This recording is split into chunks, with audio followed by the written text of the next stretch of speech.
At ang pagpapatuloy ng kwento. Habang patuloy na tumatakbo sina Luo Chen at Zhong sa ikalawang palapag, mabilis silang pumasok sa isang silid. Hingal na hingal, napasigaw si Zhong ang tinig niya puno ng pag-aalala. Luo Chen, bakit mo ako dinala rito? Paano kung may mangyari kay ate? Isinara ni Luo Chen ang pinto at tumingin kay Zhong nang may kumpiyansa. Sister Zhong hindi mo kailangang mag-alala, sagot niya.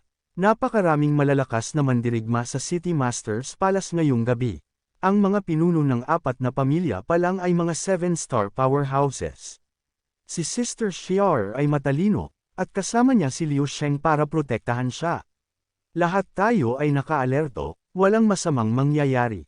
Nag-aalinlangan pa rin si Zhong Pero, bago pa siya makapagsalita, mahigpit siyang tiningnan ni Luo Chen. Huwag kang mag-alala. Magtiwala ka kay Sister Xiao at kay Liu Sheng. At higit sa lahat, hinawakan niya ang kamay ni Zhong Magtiwala ka rin sa akin. Nanlaki ang mata ni Zhong at biglang namula. Hindi niya alam kung dahil ba ito sa pagod o sa mainit na pakiramdam ng kamay ni Luo Chen. Maya-maya, hinayla siya ni Luo Chen papalapit at niyakap. Kahit ano ang mangyari, paprotektahan kita. Hindi ko hahayaan na kunin ka ng kahit sino, hindi si Mo Cheng, hindi si Gelong. At sa lugar ng City Master House, matinding labanan ang nagaganap. Si Liu Sheng at si Zhong Xiao ay magkasamang lumalaban-laban sa mga walang katapusang kaaway. Biglang napansin ni Wei Hao ang isang kakaibang presensya sa hangin. Ano itong itim at nakakatakot na gas? Tanong niya. Sa gitna ng laban, napansin ng Young Master ng isa sa 4 na pamilya ang kakaibang bagay. Bakit hindi sila mamatay-matay? Para silang hindi nauubusan ng buhay. Ang head ng Bai family at ang kanyang mga gwardya ay nagsimulang mag-alala. Kitang-kita ang pagkapagod sa kanilang mukha. Biglang lumitaw si Zhong Xiao at itinuro ang kalaban ni Bai family head. Tingnan mo ang kanilang mga mata. Napansin ni Bai family head na may kakaiba sa kanilang mga kalaban. Salamat, Zhong Xiao, sagot niya, at sama-sama nilang inatake ang mga ito. Ngunit bago pa nila tuluyang mapatamba ang mga kalaban, may isang hindi maipaliwanag na tunog na lumaganap sa buong lugar. Ano yun? Bulong ni Zhong Xiao habang napatingin sa malayo. Nagulat siya nang makita ang kanilang mga napatay na kalaban, unti-unting bumangon mula sa lupa. Hindi maaari, biglang sumugod ang muling nabuhay na mga mandirigma patungo kay Zhong Xiao. Mag-ingat ka, Zhong Xiao, sigaw ni Liu Sheng. Nanginginig ang kamay ni Zhong Xiao habang bumubulong, nakita ko na ito dati, sa catacombs. Samantala, sa kwarto ni Luo Chen at Zhong napansin nila ang kakaibang tunog mula sa labas. Mabilis na tumayo si Luo Chen at sumilip sa siwang ng pinto. Mabilis siyang lumapit kay Zhong Kailangan nating manatili sa ilalim ng kama, bulong niya. At maingat sila pumasok sila sa ilalim ng kama at nanatiling tahimik. Isang gwardya na may kakaibang tingin sa mata ang sumipa sa pintuan at pumasok sa silid. Gumalaw ito nang parang hinahanap ang isang bagay, o isang tao. Love maya-maya, umalis ito. Nang tuluyan na silang makasigurong wala na ito, dahan-dahan silang lumabas mula sa ilalim ng kama. Ano yun? Tanong ni Zhong Bakit parang kakaiba ang kilos ng mga gwardya? Mabigat ang tinig ni Luo Chen nang sumagot. Sinabi ni Sister Rayetang na ang tunog ng plauta ay isang teknikang ginagamit ng evil spiritist upang kontrolin ang mga bangkay. Naningkit ang mata ni Zhong Sister Rayetang, kailan ka pa nagkaroon ng isa pang sister? Ngumiti si Luo Chen, ngunit may bahid ng panunukso. Ano, nagseselos ka ba, Sister Zhong Napalingon si Zhong pilit itinatago ang pamumulan ng kanyang pisngi. Maganda ba siya para sayo? Tanong niya. Ngunit sa pagkakataong ito, naging seryoso si Luo Chen. Kapag mas maraming patay na tao, mas makikinabang ang evil spirits. At sandali siyang tumigil, tila nakikinig sa paligid parang hamina ang tunog ng labanan sa labas. Napakakakaiba nito, kailangan kong tingnan. Tumayo siya at lumapit sa pinto.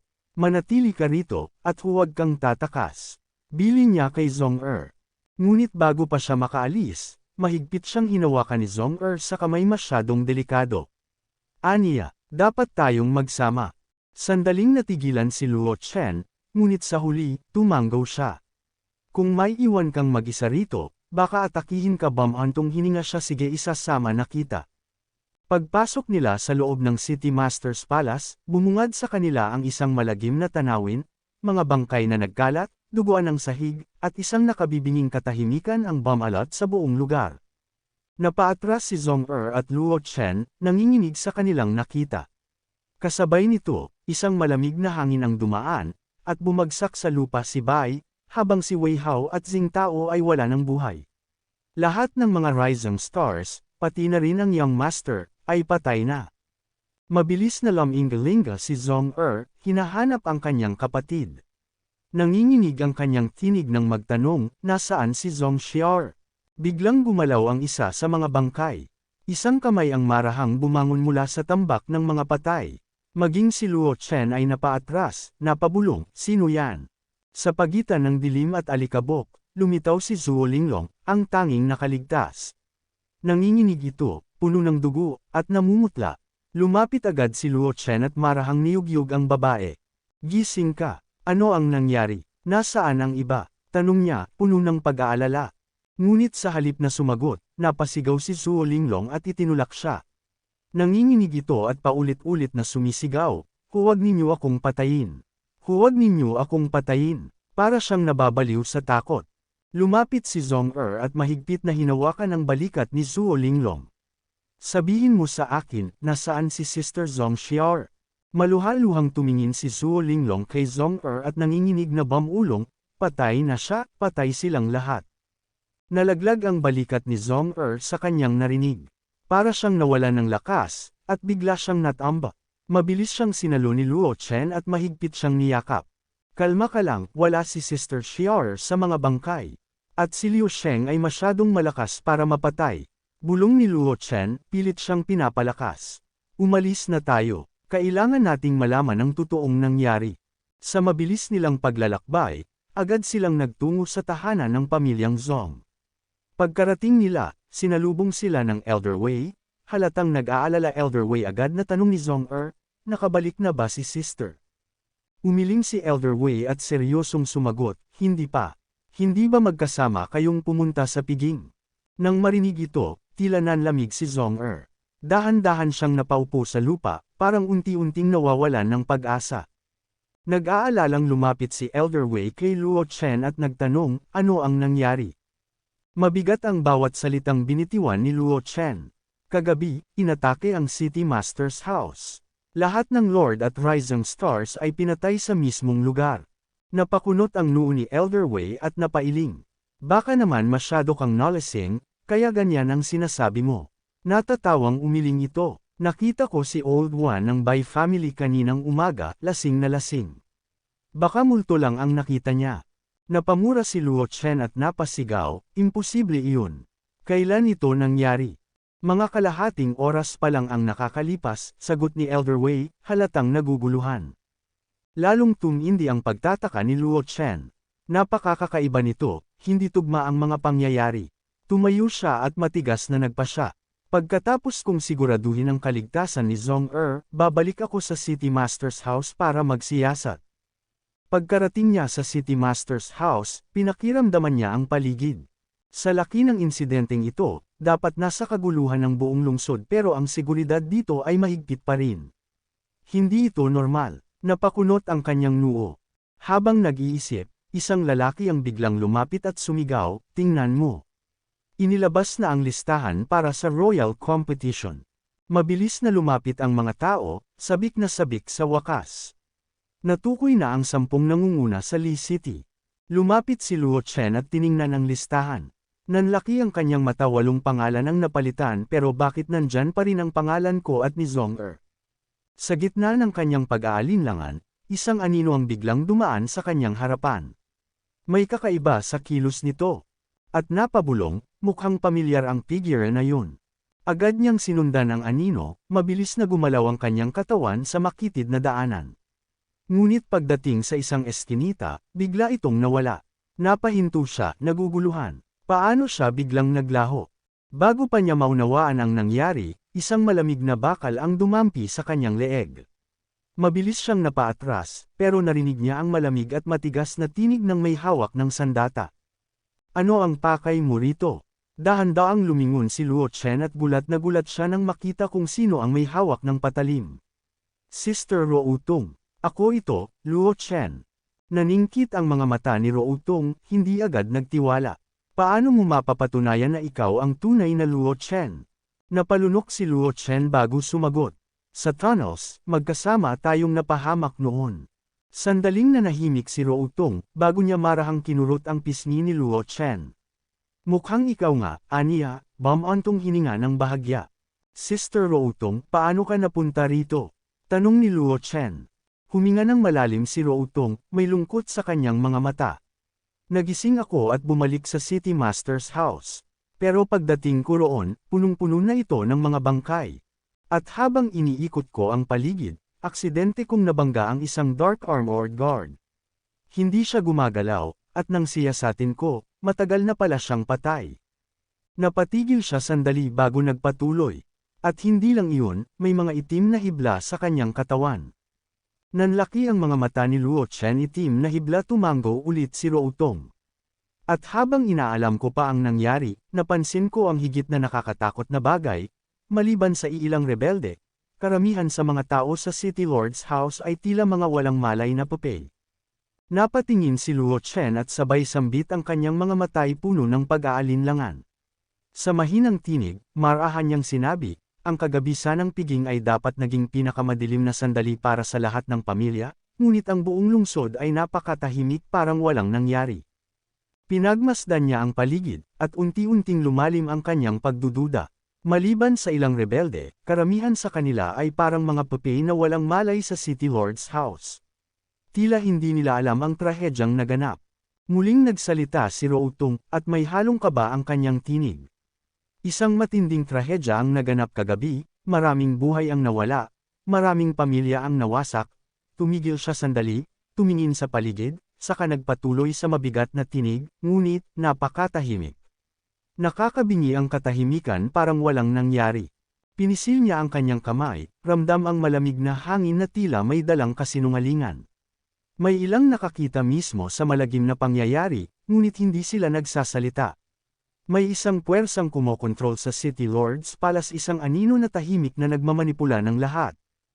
Habang nag-uusap sina Luo Chen at Routong, nagpakita ng seryosong ekspresyon si Routong at matalim niyang sinabi, ang tunay na layunin nila sa pagtatago ng katotohanan ay tiyak na hindi lang tungkol sa Fighting Spirit Pavilion. Napaisip si Luo Chen, pinag-iisipan ng mga kakaibang pangyayari. Matapos ang isang sandaling katahimikan, marahan niyang winika, 4 na evil spirits ay hindi sapat upang lumikha ng ganitong kaguluhan. Pero kagabi, halos lahat ng pinakamalalakas na mandirigma ng Lee City ay nagtipon sa City Lord's Palace, at ngayon, paano nila nagawang pabagsakin silang lahat? Tila biglang lumiwanag ang kanyang isipan. Sa malamlam na tinig, patuloy niya, may isang posibilidad, may isang taong lihim na nagmamasid, naghihintay ng tamang sandali upang umatake at magbigay ng isang fatal na dagok. Nagpalitan ng seryosong tingin sina Luo Chen at Routong. Sumagot si Routong, bahagyang nag-aalalang bamantong hininga, kung totoo yan nasa panganib ka, Luo Chen. Nagpatuloy siya, sa 10 pangalan na inanunsyo ngayong araw, maliban sa iyo at sa pangalawang miss ng pamilya Zong, ang iba pang 8 ay pawang hindi kilala. Ayon sa dating patakaran, ang listahan na ito ang magsisilbing susi upang buksan ang Fighting Spirit Pavilion at tiyak na papasok kayo roon kasama ang 8 iyon. Napakunot ang noo ni Luo Chen. Sa 10 pangalan, nandyan ang pangalan ni Zong Er. Saglit siyang tumigil, bago seryosong nagpatuloy, at ang mga dumalo sa piging kagabi patay na o nawawala. Tumindig ang kanyang balahibo habang pinag-iisip ang mabuti ang sitwasyon. Ang tanging kumpirmadong buhay ay ako at si Sister Zong Er. Nagtaglay ng matinding pangamba ang kanyang tinig nang sabihin niya, ang 8 taong iyon, maaaring sila ang nasa likod ng lahat ng ito. Alam nilang buhay pa kami ni Sister Zong Er, at nais nila kaming patayin sa loob ng Fighting Spirit Pavilion duel. Malakas ang tinig ni Routong nang tumugon siya, oo. Anuman ang mangyari, hindi ka maaaring bumalik sa City Hall. Alam niyang ang pagbabalik doon ay katumbas ng tiyak na kamatayan. Marami pa siyang nais sabihin ngunit napabuntong hininga siya at tatalikod na sana nang biglang hawakan ni Luo Chen ang kanyang braso. Sister Routong, bakit hindi ka nalang sumama sa akin sa Zong House? Nagulat si Routong. Zong House. Seryosong tumingin si Luo Chen sa kanya. Ngayon, napakapanganib at hindi tiyak ang sitwasyon sa City Lord's House. Mas mabuting sumama ka sa akin, upang magkasama kayo ni Zong na mag-alaga sa isa't isa. Bukod pa roon, lumalim ang kanyang tinig, taglay ang matinding determinasyon. Hindi kita pwedeng iwan mag-isa. Tahimik si Routong sa ilang saglit, tila pinag-iisipan ang mga sinabi ni Luo Chen. Sa huli, dahan-dahan siyang tumango, tanda ng pagsang-ayon. Pagdating nila sa Zong House, agad silang sinalubong ni Zong na hindi maitago ang tuwa sa kanyang mukha. Luo Chen, sa wakas, nakabalik ka. Kamusta ang sitwasyon sa labas? Sigaw niya, puno ng pananabik. Ngunit biglang naputol ang kanyang galit nang mapansin niya ang babaeng kasama ni Luo Chen. Sandali siyang natigilan, ngunit bago pa siya makapagtanong, agad nang ipinakilala ni Luo Chen ang kanyang kasama. Sister Zong nais kong ipakilala sa iyo si Sister Routong. Bukod sa kanyang kagandahan, isa rin siyang 5-star spirit master. Magiliw namang nagkamayan sina Zong at Routong. Habang pinag-aaralan ni Routong ang dalaga, nausisa niya ito. Ikaw ba ang ikalawang kapatid sa inyong pamilya? Tanong niya, puno ng pag-usisa. Ngunit bago pa makasagot si Zong isang hindi pamilyar na tunog ang pumuno sa paligid. Ano yung tunog na yan? Agad na natanong ni Routong, nakataas ang kilay. Parang may kumakatok. Sagot naman ni Zong oo, may tao sa labas. Nang buksan ang pinto, tumambad sa kanila si Elder Wei. Malalim ang kanyang tinig nang magsalita. Pangalawang miss, may dumating mula sa opisina ng City Master. Sinabi nilang bukas na ang Fighting Spirit Pavilion, at iniimbitahan ng 10 nasa listahan upang sumama. Agad kinuha ni Zong ang papel ng imbitasyon, at habang binabasa ito, nag-usap sina Luo Chen at Routong. Sa ganitong sitwasyon, hindi ko inirerekomendang pumasok kayo sa tirahan ng City Master, babala ni Routong, halatang nag-aalala. Ngunit agad siyang sinagot ni Luo Chen, kung gusto talaga nila tayong patayin, hindi tayo makakatakas kahit manatili tayo sa Zong Mansion. Lumapit si Luo Chen kay Zong may bahagyang pag-aalala sa kanyang tinig. Pupunta ako roon mamaya, pero Sister Zong pakiusap huwag kang sumama. Agad namang umiling si Zong hindi sang-ayon sa sinabi ni Luo Chen. Hindi kita hahayaang pumunta mag-isa. Matigas niyang tugon, bakas sa kanyang mga mata ang pag-aalala.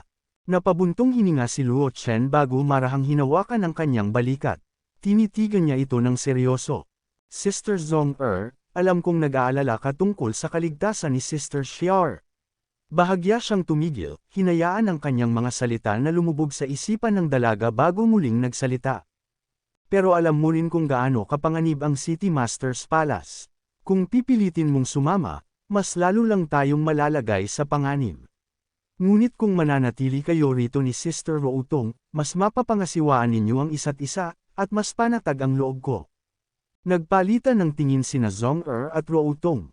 Saglit silang natahimik bago nagsalita si Routong. Mabuti na rin siguro.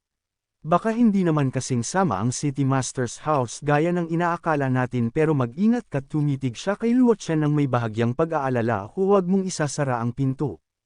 Sa ilalim ng malamlam na liwanag ng buwan, naglalakad si Luo Chen sa tahimik at malamig na lansangan, kasama ang isang matandang lalaki na ipinadala upang sunduin siya patungo sa City Lord's House. Habang tinatahak nila ang daan, hindi niya maiwasang magduda. Sinabi nilang iniimbitahan tayo, pero isang matandang lalaki lang ang ipinadala upang sunduin ako. Mukhang kakaunti na lang ang mga natitirang tao sa City Lord's House. Pero pagkatapos ng isang malaking insidente, mukhang hindi man lang naaapektuhan ang matandang ito. Interesante. Hindi na niya napigilan ang sarili at tahasang nagtanong, "Matanda, patawad sa aking pagiging prangka, pero napakakaiba ng nangyayari sa City Lord's House ngayon. Mas mabuting huwag tayong manatili rito para sa ating kaligtasan." Saglit na natahimik ang matanda bago tumugon sa mababang tinig, "Kung gusto mong mabuhay, tandaan mo ang sasabihin ko. Kapag pumasok ka, huwag kang magtatanong, huwag kang magsasalita, at huwag kang titingin kung saan-saan." Bago pa makapagtanong si Luo Chen, lumapit ang matanda sa isang pader at ipinalo ang kanyang kamay dito. Sa isang iglap, ang matibay na pader ay biglang nawala, nagbukas na tila isang mahiwagang lagusan. May sikretong mekanismo sa pader na ito, bulong ni Luo Chen sa sarili.